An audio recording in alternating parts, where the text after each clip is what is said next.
Hi friends, அனைவருக்கும் வணக்கம். இன்றைக்கி பார்த்தீங்கன்னா ரொம்ப டேஸ்ட்டாக ரொம்ப குயிக்காக செய்யக்கூடிய ஒரு பொரியல் ரெசிபி தாங்க நம்ம பார்க்க போகிறோம். எப்படி செய்யலாம் அப்படிங்கிறத வீடியோ பார்த்து தெரிஞ்சுக்கலாங்க. ஃபஸ்ட்டு பார்த்திங்கன்னா மீன் மேக்கரை நல்லா நம்ம சுத்தம் செஞ்சுட்டு அதுக்கடுத்து தண்ணியில் வேக வச்சு எடுத்துக்கிடலாம். ஒரு சின்ன வடை சட்டி எடுத்திருக்கேன். அந்த வடை சட்டியில் பார்த்திங்கன்னா தேவையான அளவு தண்ணி ஊற்றிருக்கேங்க.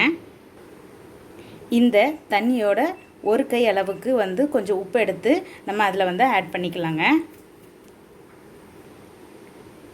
இப்போ இந்த தண்ணி கொஞ்சம் நல்லா கொதிக்கட்டுங்க. அது வரைக்கும் வெயிட் பண்ணலாம். பாருங்கள், தண்ணி ஓரளவுக்கு கொதிச்சு வருது. இந்த ஸ்டேஜில் நம்ம மீல் மேக்கரை இதில் ஆட் பண்ணி நல்லா கொதிக்க வச்சிடலாங்க. இப்போ இந்த மீல் மேக்கர் நல்லா கொதித்து வேகட்டும். அது வரைக்கும் வெயிட் பண்ணலாங்க. பாருங்கள் ஃப்ரெண்ட்ஸ், நம்ம சேர்த்த மீல் மேக்கர் பார்த்திங்கன்னா நல்லாவே வந்துருச்சு. இப்போது இதில் இருக்கக்கூடிய தண்ணி எல்லாத்தையுமே ஒரு சொட்டு இல்லாமல் வடித்து நம்ம இந்த மீல் மேக்கரை மட்டும் தனியாக எடுத்துக்கிடலாங்க. பாருங்கள் ஃப்ரெண்ட்ஸ், நம்ம வேக வச்ச மீல் மேக்கரை ஒரு சொட்டு தண்ணி இல்லாமல் வடித்து எடுத்தாச்சு.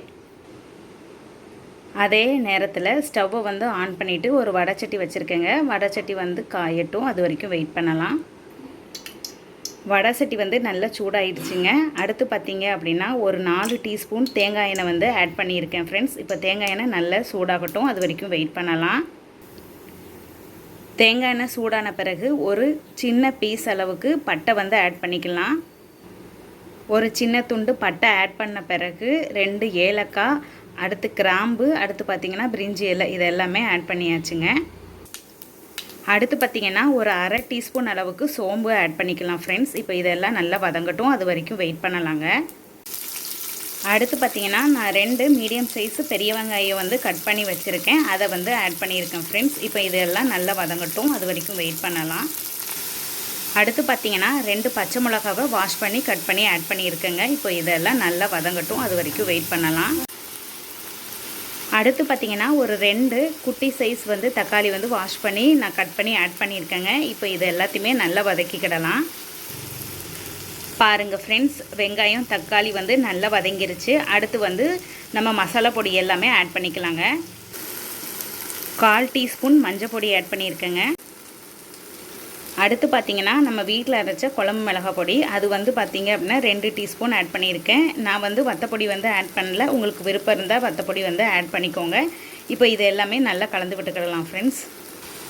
அடுத்து பார்த்திங்கன்னா 1 டீஸ்பூன் அளவுக்கு இஞ்சி பூண்டு பேஸ்ட் நான் ஆட் பண்ணியிருக்கேங்க. இப்போ இது எல்லாமே நல்லா கலந்து விட்டுக்கிடலாம்.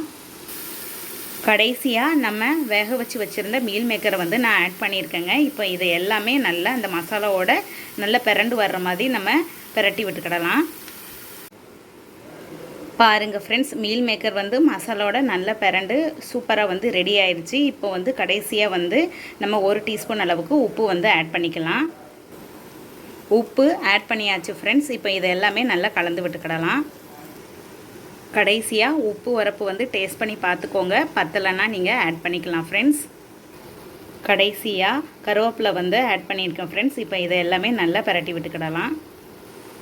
அவ்வளோதான் ஃப்ரெண்ட்ஸ். இப்போது இந்த மீல் மேக்கர் பொரியல் நம்ம ஒரு பிளேட்டுக்கு மாற்றி எடுத்து வச்சுக்கலாம். பாருங்கள் ஃப்ரெண்ட்ஸ், ரொம்ப டேஸ்ட்டாக ரொம்ப சீக்கிரமாக செய்யக்கூடிய மீல் மேக்கர் பொரியல் ரெடி ஆயிடுச்சுங்க. இதே மாதிரி நீங்களும் உங்கள் வீட்டில் ட்ரை பண்ணி பார்த்துட்டு கண்டிப்பாக எனக்கு மறக்காமல் கமெண்ட் பண்ணுங்கள். இந்த வீடியோ உங்களுக்கு பிடிச்சிருந்துச்சுன்னா லைக் பண்ணுங்கள், ஷேர் பண்ணுங்கள், சப்ஸ்கிரைப் பண்ணுங்கள், கூடவே பெல் ஐக்கானை கிளிக் பண்ணுங்கள். தேங்க்யூ.